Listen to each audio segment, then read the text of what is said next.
Сәлем достар, сіздер менен бірге Балнұр. Бүгін біз болонеза пиццасын әзірлейтін боламыз. Каналыма тіркеліп, видеоны соңына дейін қарауды ұмытпаңыздар. Ең алдыменен бізге пиццаның қамырын жасаймыз. Ол үшін қажетті ингредиенттер: ұн, жылы су, зәйтүн майы, тұз, ашытқы және де шекер қажет болады.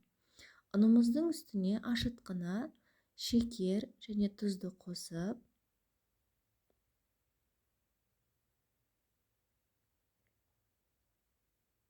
үстіне жылы суымызды құйып, қамырымызды жақсылап илеп аламыз. Қамырымыз жақсы көтерілу үшін жылы жерге 40 минуттай қойып қоюымыз қажет. Міне бізде жұмсақ қамыр шықты. Енді бетін целлофанмен жауып, жылы жерге қоямыз.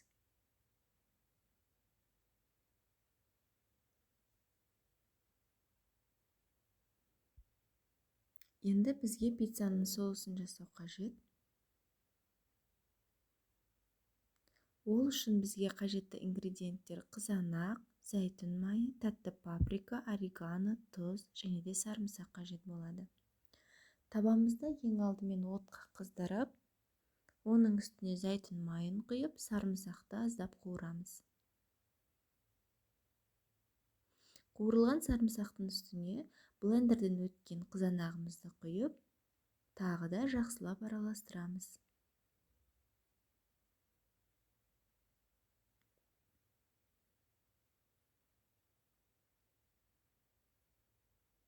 Бізде қызанақтың кішкене суы тартылғаннан кейін үстіне тұз, орегано және тәтті паприканы қосып, тағы да жақсылап қуырамыз.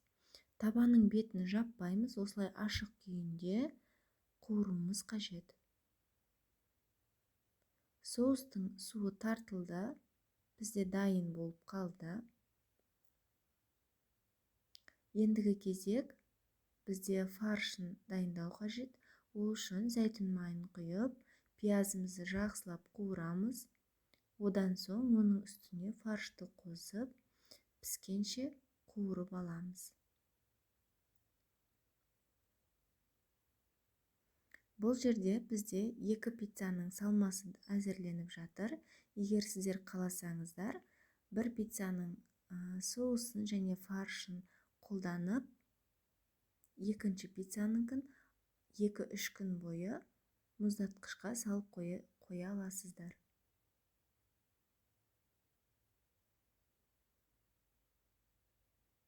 Міне бізде фарш пісіп дайын болды. Қамырымыз әдемі болып көтерілді. Мен тура 40 минуттай қойдым.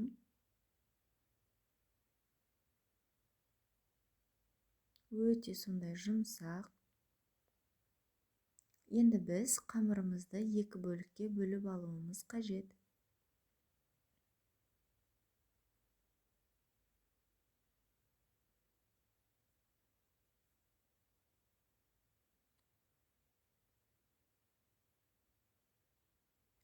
Міне қамырымызды енді зәйтүн майын құйып, жақсылап майлап аламыз.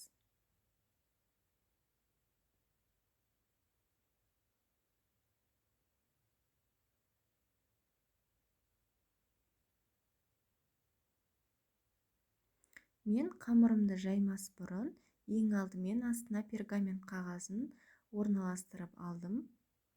Сіздерге де солай кеңес етемін, өйткені өте ыңғайлы. Енді салмасына бізге дайын болған соусымыз қажет: қуырылған фарш, үгіткіштен өткен сыр және де қызыл, көк, тәтті бұрыштарымыз қажет болады. Егер сіздер қаласаңыздар, салмасына қызанақ қоссаңыздар да болады. Дайын болған қамырымыздың бетіне 3-4 қасықтай соусты құйып, жақсылап орналастырамыз. Оның бетіне сырымызды сеуіп шығамыз.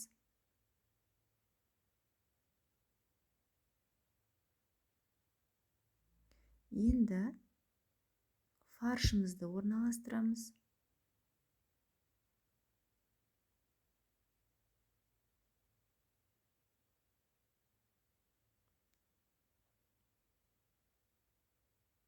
Ендігі кезекте қалған сырымызды бетіне сеуіп шығуымыз қажет. Мен әсемдік үшін қызыл және көк тәтті бұрыштарын таңдадым. Міне достар, менде пицца дайын болды. Өте дәмді, күшті болып шықты. Сіздерге де кеңес беремін. Міндетті түрде жасап көріңіздер. Сіздерге ұнайды деген ойдамын. Видеоны соңына дейін қарағандарыңызға рахмет. Каналыма тіркелуді ұмытпаңыздар. Астарыңыз дәмді болсын.